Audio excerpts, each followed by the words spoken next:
اللہ تعالیٰ نے قرآن مجید میں ارشاد فرمایا کہ الأخلاء یومئذ بعضهم لبعض عدو إلا المتقین۔ فرمایا بڑے گہرے دوست بھی قیامت والے دن دشمن بن جائیں گے سوائے ان کے جو پرہیزگار ہوں گے۔ پرہیزگار لوگوں کی دوستیاں قیامت والے دن بھی قائم رہیں گی، باقی جو گہرے ترین دوست ہوں گے وہ قیامت والے دن دشمن بن جائیں گے۔ الا المتقین، سوائے پرہیزگاروں کے۔ دنیا میں آپ کو کوئی شخص ایسا نہیں ملے گا جس کا کوئی دوست نہ ہو، اور وہ لوگ بھی بڑی کثرت سے ملیں گے جو دوستوں کا شکوہ بہت کرتے ہیں۔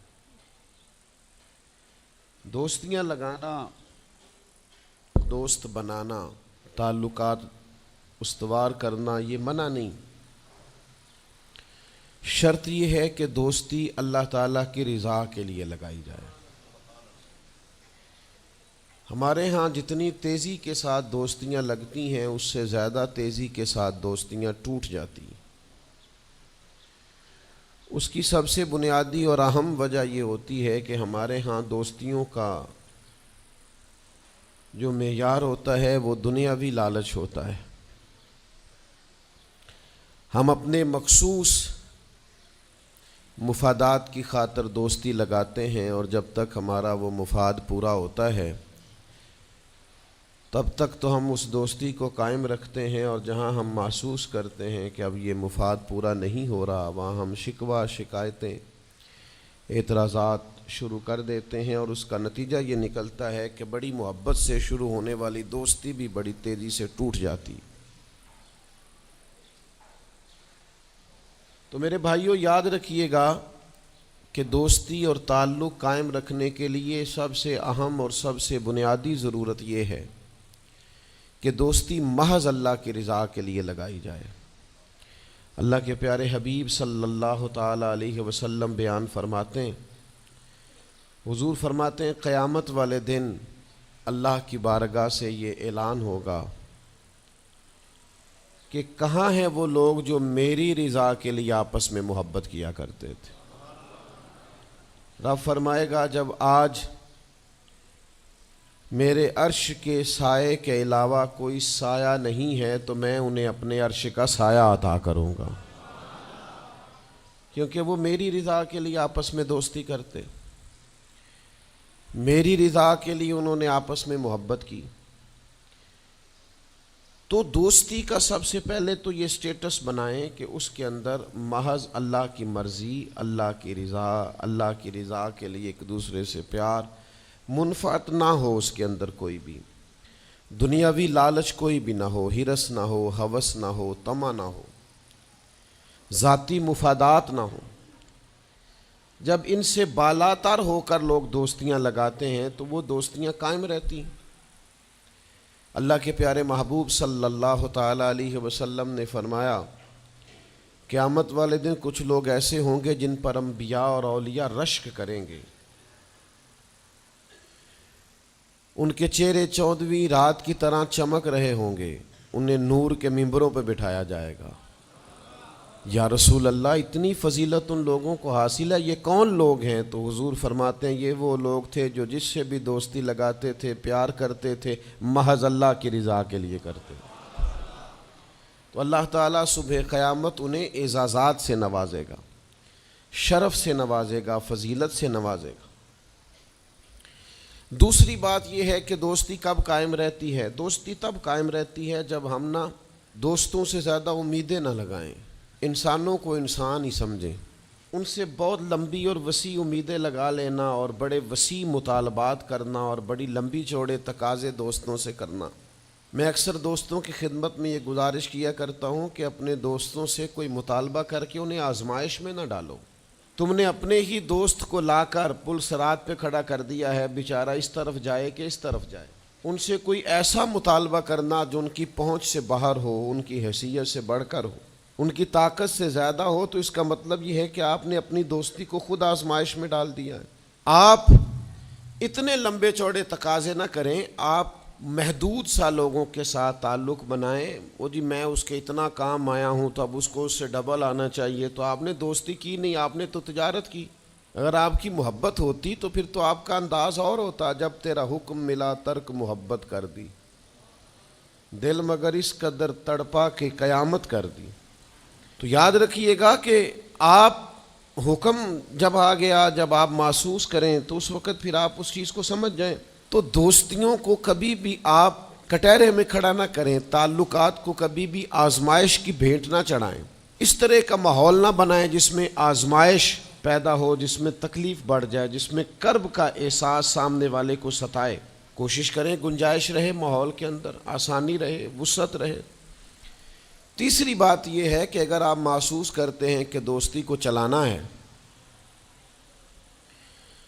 تو پھر صرف اسی چیز کو نہ یاد رکھیں جو چیز آپ کو آج میسر آ رہی ہے اور آج آپ کو انکار ہو رہا ہے۔ اس سے پہلے جو دوستوں نے بڑی وفائیں کی ہیں وہ بھی تو یاد رکھے نا۔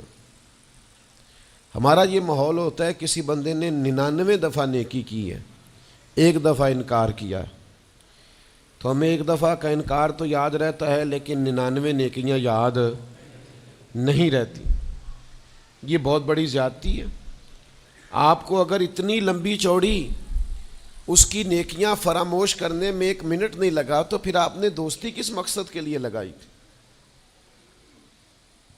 آپ اس کو سمجھیں، اس کو آپ محسوس کریں۔ تو میں نے یہ دیکھا ہے زندگی میں کہ لوگ چاہتے ہیں کہ روز ان کا مطالبہ پورا کیا جائے، روز ان کا مطالبہ پورا۔ ہمارے ایک دوست تھے، بزرگ تھے، تو وہ سلسلہ طریقت کو چلاتے تھے، خانقاہ نظام کو، نظم کو لے کے چلنا مشکل ہوتا ہے۔ تو ان کے ایک مرید نے شکوہ کیا، اس نے کہا کہ حضرت پہلے آپ بڑا وقت دیتے تھے، اب آپ ٹائم نہیں دیتے۔ تو فرمانے لگے پہلے میرے بچے 1-2 تھے، اب درجنوں میں ہو گئے، اب وقت بٹ کے ملے گا نا۔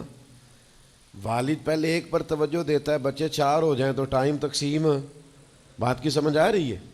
تو وقت تقسیم ہو کے ملے گا نا جب بچے بڑھ جاتے ہیں۔ اور فرمانے لگے ابھی تو میرے سمجھ لو 10-15 بچے ہیں، تو جب پوتے نواسے نواسیاں ہو گئے تو یہ اور زیادہ بٹ جائے گا، پھر اس میں اور زیادہ تقسیم کار ہو جائے گی۔ تو پھر اس طرح کر کے ماحول میں تقسیم ہو جاتی، اور یہ ہوتا ہے، یہ ایک صورت ہے۔ آپ دیکھیے نا، کبھی ایسا بھی ٹائم تھا حجر اسود پر کہ اس کو ہاتھ لگا کے آپ چوم لیتے تھے، اور ڈھیروں وقت صحابہ اس پر چہرے رکھ کے رویا کرتے تھے۔ پھر ایسا وقت آیا کہ چھڑی لگا لو بھائی، چھڑی لگا کے پیچھے ہٹ جاؤ، اور اب ایسا ٹائم ہے کہ آپ دور سے استلام کر لیں۔ اب اگر آپ کہیں کہ مسلمان دیکھو جی حجر اسود کو تو ہاتھ لگانے کا موقع ہی نہیں مل رہا، تو بھئی نبی پاک نے تو فرمایا میں قیامت والے دن کثرت امت پر فخر کروں گا کہ میری امت زیادہ ہے۔ تو یہ تو تعداد کا بڑھنا، یہ تو کثرت کا ہونا، یہ تو باعث ناز اس کو سرکار نے کہا۔ اب آپ دائروں میں محدود کرنا چاہتے ہیں، آپ اس طرح کا ماحول بنانا چاہتے ہیں کہ کوئی شخص مقید ہو جائے، وہ اس دائرے سے باہر نہ نکلے، تو یہ تو بات درست نہیں ہے۔ تو کوشش کرنے کا مقام یہ ہے کہ آپ دوسروں کے لیے بھی گنجائش پیدا کریں، دوسروں کے لیے بھی آسانی کرنے کی کوشش کریں، پھر تعلق برقرار۔ اور پھر آپ پچھلی نیکیاں بھی تھوڑی یاد رکھیں کہ اس سے پہلے اس نے بڑی نیکی کی، بڑی محبت کی، تو پچھلی نیکیاں بھی دوستوں کی یاد رکھیں۔ صحیح بخاری سے ایک حوالہ عرض کرتا ہوں، نبی پاک صلی اللہ تعالیٰ علیہ وسلم کا نا ایک راز لیک ہو گیا۔ حضور مکہ مکرمہ پر حملہ کرنا چاہتے تھے، تو ایک خط لکھ کے دیا گیا ایک عورت کو کہ جا کے پہلے سے آگاہ کر دو مکے والوں کو کہ تم پر حملہ ہونے والا ہے۔ اس عورت نے وہ خط اپنے بالوں میں چھپایا اور وہ نکل گئی۔ اللہ تعالیٰ نے محبوب پاک کو اطلاع دی، حضور علیہ الصلاۃ والسلام نے حضرت مولا علی کو 2 صحابہ کے ساتھ بھیجا، فرمایا مقام خاک پر تمہیں ایک بی بی ملے گی، اس کے پاس سے خط ہے جو کفار کی طرف جا رہا ہے، اسے گرفتار کرو، وہ خط لے لو اور واپس آ جاؤ۔ حضرت مولا علی شیر خدا رضی اللہ تعالیٰ عنہ وہاں پہنچ گئے، اس خاتون کو گرفتار کر لیا، اس کو کہا وہ خط دے، وہ کہنے لگی میرے پاس تو نہیں ہے، کوئی خط نہیں۔ تو حضرت علی فرمانے لگے چونکہ میرے نبی نے کہا ہے تو خط تیرے پاس ہی ہے۔ ہاں ساڈے نبی دی زبان ساڈے واسطے قرآن، وہ زبان جس کو سب کن کی کنجی کہیں، اس کی نافذ حکومت پہ لاکھوں خط تیرے پاس ہے. آپ نے تلوار نکال لی، فرمایا نکالتی ہے کہ نہیں؟ اس نے بال کھولے، خط نکال دیا. وہ خط جب کھولا تو خط لکھا تھا حضرت حاتم بن نبی بلتا رضی اللہ تعالیٰ عنہ، بدری صحابی ہیں. وہ خط لے کے آ گئے، نبی پاک کی بارگاہ میں پیش کیا. حضور نے خط کھولا، حضرت عمر کہنے لگے مجھے اجازت دے میں اس کی گردن کاٹوں، اس نے ہمارا راز فاش کیا ہے. کتنی بڑی بات ہے. قرآن مجید کی سورہ ممتحنہ اس وقت نازل ہوئی تھی جب یہ واقعہ ہوا تھا. اللہ کے حبیب علیہ السلام نے فرمایا عمر ٹھہر جا، اتنی جلدی نہ کر، اس بندے کی وفات تو دیکھ، یہ بدر میں بھی تلوار لے کے ہمارے ساتھ گیا تھا، بدری صحابی ہے. اس کی وہ بات یاد رکھ کہ بدر کے مقام پر جب کہ بڑا مشکل تھا کافروں کے سامنے کھڑا ہونا، ان کی 1000 تعداد تھی اور مسلمان بڑی عددی طور پر اس کثرت کا شکار نہیں تھے، صرف 313 تھے. اس موقع پر ان کے ساتھ کھڑا ہونا کوئی آسان نہیں تھا، لیکن یہ پھر بھی ہمارے ساتھ گئے تھے. تو حضرت عمر رضی اللہ تعالیٰ عنہ جب چپ کر گئے تو اللہ نے قرآن نازل کیا، کہا اے ایمان والو یہودیوں اور عیسائیوں کو اپنا دوست نہ بتاؤ. تو حضور فرمانے لگے دیکھ لو عمر، اللہ نے اسے مومن کہہ کے پکارا ہے، اللہ نے بھی اسے. اب نبی کریم نے فرمایا بتاؤ یہ تم نے کیا کیا؟ تو عرض کی یا رسول اللہ صلی اللہ علیہ وسلم آپ میرا ظاہر باطن جانتے ہیں. جتنے بھی یہاں سے لوگ ہجرت کر کے مکے سے آئے ہیں نا، ان کا کوئی نہ کوئی رشتہ دار مکے میں ہے جو ان کے رشتہ داروں کا، بال بچوں کا، گھر والوں کا دھیان رکھتا. میرا وہاں کوئی بھی نہیں، اور مجھے پتا تھا آپ نے حملے کا ارادہ کر لیا ہے تو انشاءاللہ کامیابی اللہ نے مسلمانوں کو ہی دینی ہے، وہ کر کچھ نہیں سکتے. میں ان پر ایک احسان کرنا چاہتا تھا تاکہ وہ میرے بچوں کا اور میرے پیچھے گھر والوں کا تھوڑا خیال رکھیں، اتنی سی میری خواہش تھی. میرے نبی کریم نے ان کا عذر قبول کر لیا. فرمایا ٹھیک ہے، آپ جو کہہ رہے ہیں بات ایسے ہی ہے، آپ کو اسلام کو نقصان نہیں پہنچانا چاہتے، آپ یہ چاہتے تھے کہ کوئی ایک نیکی ان پہ کر دی جائے تاکہ وہ آپ کے. تو اتنی بڑی بظاہر بات تھی لیکن حضور نے قبول کر لی. معنی کیا ہے کہ دوستوں کی پچھلی نیکیاں بھی یاد رکھنی چاہیے، ان کی پچھلی بھی خوبیوں اور پچھلے بھی معاملات کو تھوڑا یاد رکھنا چاہیے. ہم کیا کرتے ہیں؟ ہم کہتے ہیں جی اب وہ یہ نہیں کر رہا، بھئی تب کر رہا تھا نا، تو تب کی یاد کر لو، تب کی یاد رکھ لو، اس وقت کی آپ خیال کر لیں. ہم کیا کرتے ہیں؟ ہم 99 دفعہ کسی نے نیکی کی ہے تو ہم کہتے ہیں 100/100 چاہیے، آج بھی یہ کرے گا تو پھر تو قابل قبول ہے. تو اس سے کیا ہوتا ہے؟ اس سے تکلف پیدا ہوتا ہے. ایک آدمی روز کیسے نیکی کر سکتا ہے؟ چوتھی بات یہ ہے اگر ہم چاہتے ہیں دوستیاں نبھیں تو اسلام کا ایک حسن ہے کہ اسلام دین اعتدال ہے. اسلام کہتا ہے چلو ہی ذرا معتدل ہو کے، پہلے ہی ذرا تھوڑا سا احتیاط سے چلو. ہم جب کسی بندے کے اوپر فدا ہوتے ہیں تو پھر پورے ہی فدا ہوتے ہیں، پھر تو جناب یہ بھی تیرا ہے، یہ بھی تیرا ہے، یہ بھی تیرا ہے. اور جب بعد میں لڑائی ہوتی ہے تو چائے کی پیالیوں کا بھی حساب کرتے ہیں کہ وہ جو وہاں جاتے ہوئے چائے پی تھی نا اس کے پیسے بھی میں نے دیے تھے، لہذا وہ بھی میرے بنتے ہیں، واپس کر. کورے ورک کتاب نہیں ہوندے، پتھر دل گلاب نہیں ہوندے، اور سجنا پہلوں ہی سوچ کے لائیں پھر یاراں نال حساب نہیں ہوندے.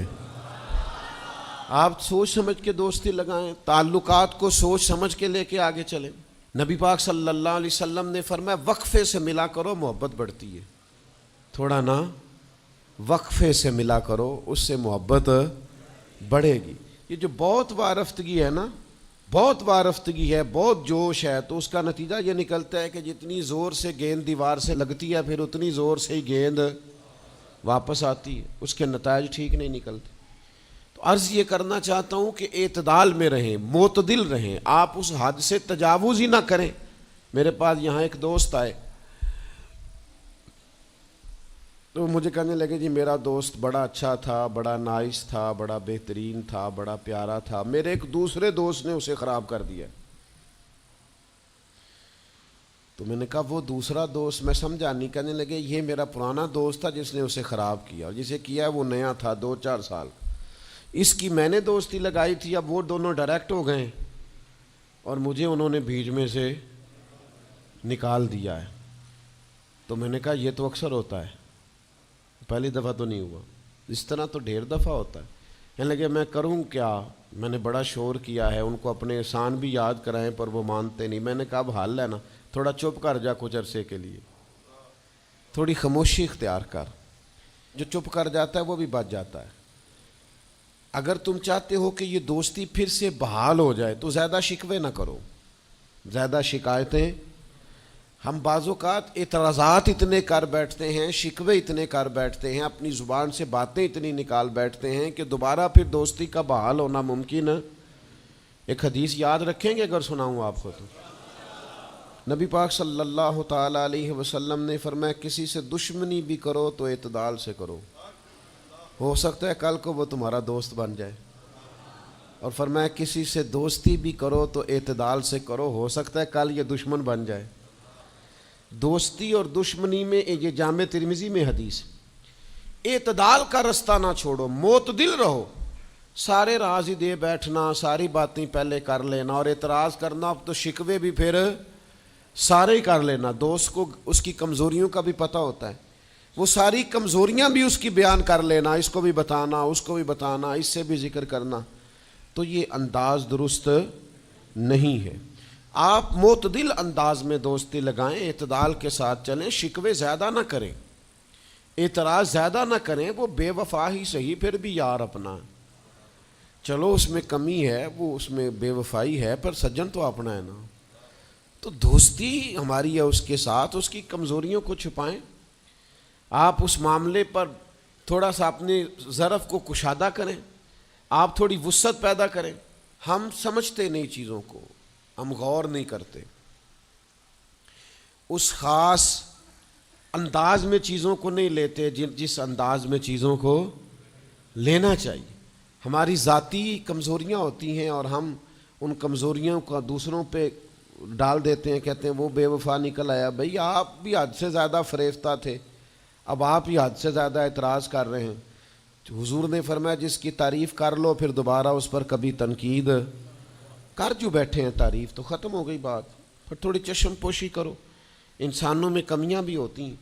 تو دوستی کو صحیح طور پر آگے لے جانے کے لیے چھٹا سبق یہ ہے کہ تھوڑی سی نا عادت عیب پوشی کی بھی بنائیں. تھوڑا پردہ پوشی کا مزاج ہو تو پھر بھی ذرا دوستی آگے. سمجھ آ رہی ہے بات کی؟ تھوڑی سی نا نظر عیب پوشی والی بھی. کچھ لوگوں کی تنقید کی آنکھیں اتنی زیادہ کھلی ہوتی ہیں کہ وہ بیچارے کسی جگہ بھی تعلق نہیں رکھ سکتے. جہاں جاتے ہیں انہیں کمیاں ہی کمیاں نظر آتی ہیں, خامیاں ہی خامیاں نظر آتی ہیں. ان کا مزاج ہی نہیں ہوتا کسی عیب کو چھپانے کا. تو آپ جس جگہ پہ موجود ہیں, جس جگہ آپ کے تعلقات ہیں, جہاں دوستی ہے, جہاں محبت ہے, وہاں تھوڑا سا عیب پوشی کا بھی مزاج ہونا چاہیے. نبی پاک علیہ السلام نے فرمایا تو کسی مسلمان کی دنیا میں پردہ پوشی کر دے, اللہ قیامت والے دن تیری پردہ پوشی فرما دے. آپ تھوڑا سا اس کا عیب چھپا دیں, بات ختم ہو گئی. تھوڑی سی پردہ پوشی کر دیں. دیکھیں نا, ہمیں حکم دیا گیا ہے شریعت میں, کسی شخص کا انتقال ہو گیا, اب کچھ لوگ اس کے غسل میں شریک ہیں, تو ان کو حکم یہ ہے کہ اگر تم نے کوئی اچھی بات دیکھی نا, خوبی دیکھی, چہرہ کھل گیا ہے, جسم تر و تازہ ہے, تو یہ سب کو بتاؤ. اور اگر تم کچھ ایسی چیز دیکھو کہ بیماری کی وجہ سے جسم اکڑ گیا ہے یا کسی وجہ سے چہرے پہ کوئی سیاہی آ گئی, جو کسی سے ذکر نہ کرو. جانے والے کے لیے تم اچھی چیزوں کو تو بیان کرو لیکن نقائص کو کبھی بھی بیان نہ کرو. اور نبی پاک علیہ السلام نے فرمایا اذکروا محاسن موتاکم, جب تم میں سے کوئی دنیا سے چلا جائے تو اس کی اچھی اچھی باتوں کا بیان کرو, اس کی اچھی اچھی باتوں کا ذکر کرو, اس کی خیر والی باتیں ڈھونڈ کے لوگوں کو سناؤ. یہ خوبی پائی جاتی تھی, یہ خوبی پائی جاتی تھی, یہ خوبی پائی جاتی. میں تھوڑے دنوں کی بات ہے, ایک جگہ پہ میں حاضر تھا, تو ایک صاحب وہاں اپنے ہی دوستوں کے کسی جھوٹ کا ذکر کر رہے تھے اور وہ کہتے ہی جا رہے تھے بڑا غلط ہے، بڑے جھوٹ بولتا ہے، بڑے جھوٹ بولتا ہے، بڑے جھوٹ بولتا ہے۔